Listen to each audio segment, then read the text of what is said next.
खुद गरज ते मतलबी लोगां नूं हुंदी किसे दी कख परवाह नहीं। इन्हां नाल कोई जेड़ा मुखलस होवे ए करदे कदन हया नहीं। खुद गर्जां अज तक संगतां विच ओ किदी कीती फखर वफा नहीं। इस वजह तो घटिया लोगां नूं देंदा सगदां च इज्जत खुदा नहीं। अंदर होवे घुप हनेरा ते बाहर दीवे बाला मैं। झाड़ू लावा मसीत अंदर ते दिल विच उल्ली गाला मैं। इलम रखा गिलाफां दे विच ते इज्जत लोकां दी उछाला मैं।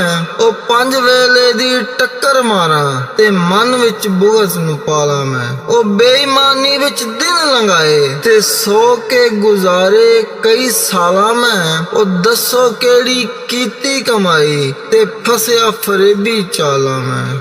मेरे बाद मरण दे चन शाकर ओ तेन लोक मुबारक आदे सन। तू सोच सुचिंदा रह वैसे ओ मेरा गैर जनाजा चावे सन।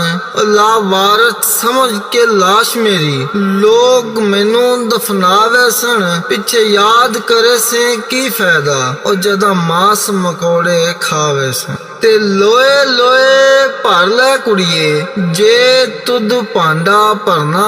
शाम पई बिन शाम मुहम्मद ते घर जांदी ने डरना। ओ मरना मरना हर कोई आखे मैं भी आखा मरना। ओ जिस मरने विच यार नहीं राजी उस मरने दा की करना। ते बेली बेली हर कोई आखे ते मैं भी आखा बेली उस वेले दा कोई ना बेली।